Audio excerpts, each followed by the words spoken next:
अगर किसी महिला की शादी हो चुकी है और वह पहले पति को छोड़ देती है, उसके बाद क्या वह दूसरे पति से मेंटेनेंस की मांग कर सकती है? ऐसा ही केस आया मध्य प्रदेश हाई कोर्ट में। केस का नाम है Sangeeta Rathore versus Naresh Rathore, state of Madhya Pradesh. Judgment लिया गया मध्य प्रदेश हाई कोर्ट के द्वारा।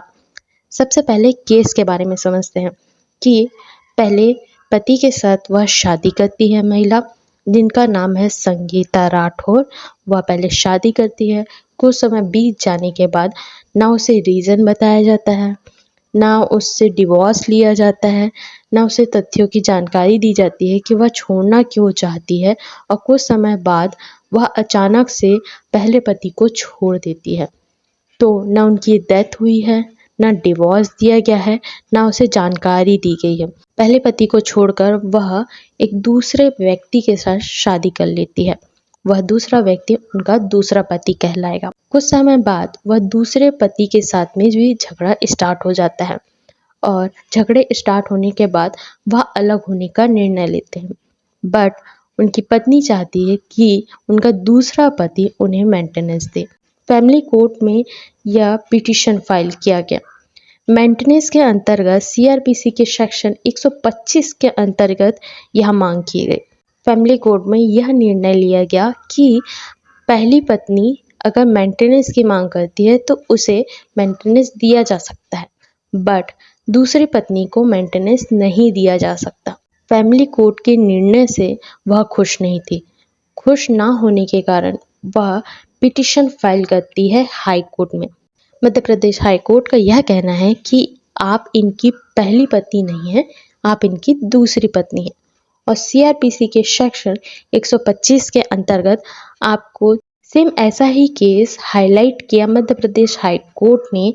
केस का नाम है भगवान दास तिलकधारी शाह वर्सेस भगवान शाह के अंतर्गत यह केस था, जिसमें सेम जजमेंट लिया गया था। इस जजमेंट में साफ साफ बताया गया है कि लीगली वैलिड वाइफ को ही सीआरपीसी के सेक्शन 125 के अंतर्गत दिया जाएगा मेंटेनेंस। पहले तो आप उनकी दूसरी पत्नी हैं, पहले तो आपकी शादी हो चुकी है। शादी होने के बाद ना आपके पति की डेथ हुई है, ना आपने डिवोर्स लिया है उन्हें छोड़ने के बाद, और आपने कोई भी ऐसा प्रोसेस नहीं किया है कि पूरी तरीके से बताया जाए कि आप अपने पति से अलग हो चुकी हैं, ये डिवोर्स हो चुका है।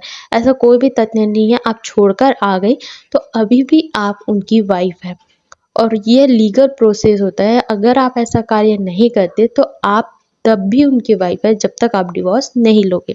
उसके बाद आपने दूसरी शादी कर ली। दूसरी शादी के बाद आप दूसरे पति से मेंटेनेंस की बात कर रही हैं। पहले तो आपके जो मैरिज है वो फर्स्ट मैरिज ही लीगल माना जाएगा, क्योंकि उनकी डेथ नहीं हुई है या वह डिवोर्स नहीं लिए हैं, और आपका लीगली वैलिड वाइफ के अंतर्गत आप फुलफिल नहीं कर रही है, क्योंकि आपने पहले हस्बैंड के साथ में डिवोर्स नहीं लिया है। तो सीआरपीसी के सेक्शन 125 के अंतर्गत आपको मेंटेनेंस नहीं दिया जाएगा। मध्य प्रदेश हाईकोर्ट ने यह निर्णय लिया कि आपको मेंटेनेंस नहीं दिया जाएगा, क्योंकि आप लीगली वैलिड वाइफ नहीं हो। सीआरपीसी के सेक्शन 125 के अंतर्गत आपको मेंटेनेंस नहीं दिया जाएगा।